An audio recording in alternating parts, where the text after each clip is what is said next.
Hello friends, welcome back to our channel target to government job. आज आपको article के बारे में पढ़ाया और समझाया जाएगा कि आर्टिकल होता क्या है। सबसे पहले मैं आपको बताना चाहूंगा कि आर्टिकल के एक से चार तो मीनिंग होते हैं। पहला आर्टिकल होता है दफा या धारा, जो कि क्रिमिनल पर अपराधी पर लगाई जाती है, जैसे कि धारा 360, 376, इसे भी आप आर्टिकल बोल सकते हैं। दूसरा होता है आपका लेख या निबंध। जैसे कि आपने देखा होगा कि स्कूलों में बोलते हैं टीचर कि भाई आर्टिकल लिख के लाओ, तो आप लोग आर्टिकल भी लिखते होंगे, काय के ऊपर लिखते हैं? किसी ने कहा कि ऐसे लिख के लाओ ताऊ के ऊपर, तो आप इस ऐसे को एक आर्टिकल भी बोल सकते हो। तीसरा होता है वस्तु या सामान। अब जैसे कि मेरे हाथ में ये मार्कर है, ये भी एक आर्टिकल होता है, आप इसे आर्टिकल बोल सकते हो। जैसे कि दिस इज आर्टिकल, यह एक सामान है। जब इसके बारे में आपको जानकारी नहीं है तो आप उसे सामान ही बोलते हो। जैसे कि आप कहीं मार्केट जा रहे हो और थैला थैला लेकर जाते हो, तो उसमें कुछ सामान होता है। तो कोई भी पूछता है क्या है जामे, तो तुम क्या कहते हो? जामे कुछ सामान है। तो उसके बारे में उसे जानकारी नहीं होती है, तो वहां भी आप बोल सकते हो कि there is article in my bag, यानी मेरे थैले में कुछ सामान है। चौथा होता है अनुच्छेद, जिसके बारे में मैं आपको बता रहा हूँ, वो होता है आपका चौथे नंबर का। और सबसे पहले मैं आपको बता दूं कि आर्टिकल होते हैं दो तरीके के। पहला होता है इंडेफिनिट, दूसरा होता है डेफिनिट आर्टिकल। अब ये आर्टिकल होता क्या है? कोई भी नाउन है आपका,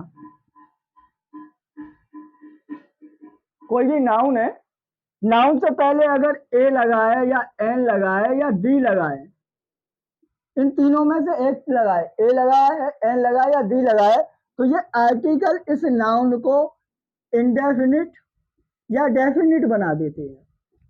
पहली बात, किसी भी नाउन के आगे ए या एन या डी लगा हो, तो वो याद रखना कि नाउन से पहले अगर ए एन या डी में तीनों में से कोई भी आ जाए, तो उस नाउन को इंडेफिनिट या डेफिनिट बनाते हैं। क्लियर है? यहाँ तक समझ में आ गया? ठीक। और आगे मैं आपको बताना चाहूंगा कि पहला जो होता है वो होता है इंडेफिनिट आर्टिकल। उसके बारे में हमें जानकारी नहीं होती। इंडेफिनिट आर्टिकल आपके दो होते हैं, ए या एन। और ए और एन में फर्क क्या होता है मैं आपको बता दूं कि जो इंग्लिश के वॉवेल्स होते हैं, इंग्लिश अल्फाबेट होते हैं वॉवेल्स, वो कौन कौन से होते हैं आपके? ए, ई, आई, ओ, यू। अगर इनसे कोई भी वर्ड अगर आपका शुरू हो रहा है, जैसे सपोज कीजिए ये एलिफेंट है, एलिफेंट का पहला जो लेटर है वो क्या है? ई। ई जो कि आपका इंग्लिश वॉवेल्स है, तो आप यहाँ पर ए नहीं लगाकर एन लगाएंगे। An, an elephant, an apple, an owl. ठीक है। अब जो ए होता है, अब आपका जो कॉन्सोनेंट्स होता है, कॉन्सोनेंट्स जानते हैं आप? इन पांचों अक्षरों को छोड़ के जो 21 लेटर्स इंग्लिश में बचते हैं उनको बोलते हैं व्यंजन। कोई भी वर्ड अगर व्यंजन से शुरू हो रहा है तो वहां हम क्या लगाएंगे? एन नहीं लगाएंगे, एन की जगह हम ए लगाएंगे। जैसे कि a book, a boy, a girl, it. यहां तक समझ में? Yes sir. अब कहीं कहीं आपने देखा होगा कि इंग्लिश का वॉवेल है वहां पर ए लगा हुआ है, एन नहीं लगा हुआ। ये एक बहुत बड़ी समस्या होती है कि अगर आपको ये नहीं पता, अरे जब तुम यूं कहोगे भाई, जैसे कि ये है यूनिक, अब पहला लेटर इसका यूनिक का यू होता है। अब जबकि यू या इंग्लिश वॉवेल्स में आता है, तो आप क्या कहेंगे? यहाँ एन लगा दो सा, क्योंकि यू से शुरू हुआ है। समस्या है, लेकिन ये गलत हो गया। अब गलत क्यों हो गया? आपने तो भाई यू है तो तुमने सोची चलो यू आ रहे हो तो एन लगा दो। माँ साहब ने बताई है कि जहाँ ए ई आई ओ यू आ जाए तो वहां पे ए एन लगा दो बिना रोके टोके, लेकिन ये गलत हो गया। अगर सही कैसे होगा वो भी मैं आपको बता दूं। अब इंग्लिश के वॉवेल्स हैं आपकी, यानी ए ई आई ओ यू, और आपका हिंदी का जो वॉवेल्स है, हिंदी का तो नहीं है, छोटे आ से लेकर बड़ी अंग तक, यहाँ तो मैं लिख दे रहा हूँ। ये दोनों की आवाज अगर मैच हो जाती है, यानी ये तो लेटर आएगा इंग्लिश में ए ई आई ओ यू, ये तो अल्फाबेट ही लिखा होगा, लेकिन आवाज अ से लेकर बड़ी अंग तक जो आती है, यानी दोनों मैच कर जाते हैं, तो वहां पर एन लगाते हैं। जैसे कि मैंने अभी आपको लिखाया था एलिफेंट, तो एलिफेंट में पहला अक्षर ई है, तो हमारा इंग्लिश वॉवेल्स मैच हो गया सर, देखो सर ई मिल गई, मिल गई। Yes sir. अब एलिफेंट अगर हम हिंदी में लिखेंगे तो एलिफेंट ऐसे लिखा जाता है, एलिफेंट। अब यहाँ तो ये कन्फर्म है। अब इसका जब उच्चारण करते हैं तो ये ए आता है, छोटी ए। अब छोटी ए को हमने देखा है आ से लेकर बड़ी अंग तक लिखा हुआ है हिंदी वॉवेल्स, तो यहाँ पर छोटी ए बीच में आ रहा है, तो इंग्लिश वॉवेल्स और हिंदी वॉवेल्स मैच हो गए ना, तो यहाँ पर क्या लगाएंगे हम, एन एलिफेंट। ये चीज हमेशा याद रखना कि हिंदी वॉवेल्स और इंग्लिश वॉवेल्स जब मैच हो जाते हैं उसके बाद ही एन आएगा। ऐसा नहीं है इंग्लिश कहीं घूम रही है और हिंदी कहीं घूम रही है, तुमने एन घुसेड़ दी, गलत हो जाएगा। अब मैंने यहाँ पे लिखा था यूनिक, क्या लिखा था, यूनिक। यूनिक। अब यूनिक में पहला जो लेटर है वो तो यू है।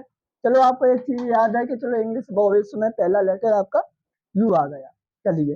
अब यूनिक को अगर हमने हिंदी में लगाएंगे तो यूनिक ऐसे ही लिखा जाएगा। Yes sir. तो यूनिक में जो पहला अक्षर है ये या यज्ञ, जो कि आपका वोवेल्स न होकर व्यंजन है, व्यंजन है ना हिंदी में। सर। तो यहाँ पर आपका आएगा क्या, ए आएगा या एन आएगा, यूनिक के आगे क्या आएगा। अब यूनिक हिंदी में ऐसे लिखा हुआ है, या यज्ञ आ रहा है, जबकि आना क्या चाहिए, छोटे आ से लेकर बड़ी अंग तक का कोई भी अक्षर आता है तो वहाँ एन आएगा, और यहाँ क्या रहा है, या यज्ञ। तो यहाँ ए आएगा, वेरी गुड, ए आएगा।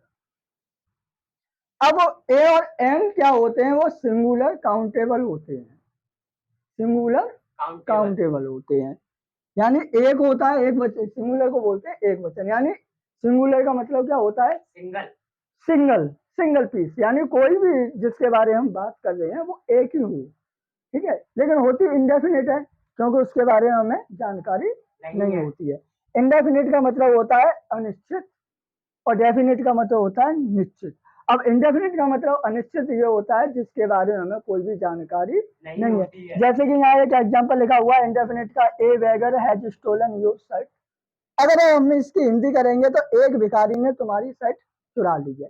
अब तुम्हें वो कैसे पता हो भिखारी है, बाकी कपड़न से, भाई जी कपड़ा है हाथ में कटोरा लग रहा है तो जी भाई भिखारी है, लेकिन आप उस भिखारी के बारे में ये नहीं जानते कि उसका क्या नाम है, कहाँ से आया है, ठीक है। बाकी वेशभूषा से पता होगा कि ये एक भिखारी है। तो आपने देखा होगा बैगर से आगे क्या लगा हुआ है, ए लगा हुआ है। अब यहाँ एन क्यों नहीं लगा, क्योंकि जो बैगर बी से शुरू होता है, जो कि ये भी वॉवेल्स नहीं है, कॉन्सोनेंट होता है, तो हम यहाँ ए लगाएंगे। लेकिन ए और एन दोनों ही इंडेफिनिट आर्टिकल में आते हैं। एन कहाँ लगता है ये आपको बता दिया गया है, और ए कहाँ लगता है ये बता दिया गया है। अब बैगर से आगे ए है, बस केवल जो ए और ए क्यों लगा हुआ है कि एक भिखारी, हमको केवल एक ही जानकारी है भैया, एक हो वो, एक ज्यादा ना है, एक ही हो, लेकिन बाकी वेशभूषा से पता ही कि वो भिखारी है, बस एक भिखारी ने तुम्हारी शर्ट चुरा ली है। आ गया यहाँ तक समझ में। Yes sir. अब आपका दूसरा आता है डेफिनिट आर्टिकल। डेफिनिट आर्टिकल होता क्या है, यानी ये भी नाउन से पहले लगाते हैं दी, नाउन से पहले दी लगा देते हैं जी। आज तक इतना ही है। डेफिनिट आर्टिकल के बारे में आपको नेक्स्ट वीडियो में बताया जाएगा। If you have any query and any question regarding this topic, you can comment us on our channel and your answer will be given in next video. Thank you for watching me and our channel.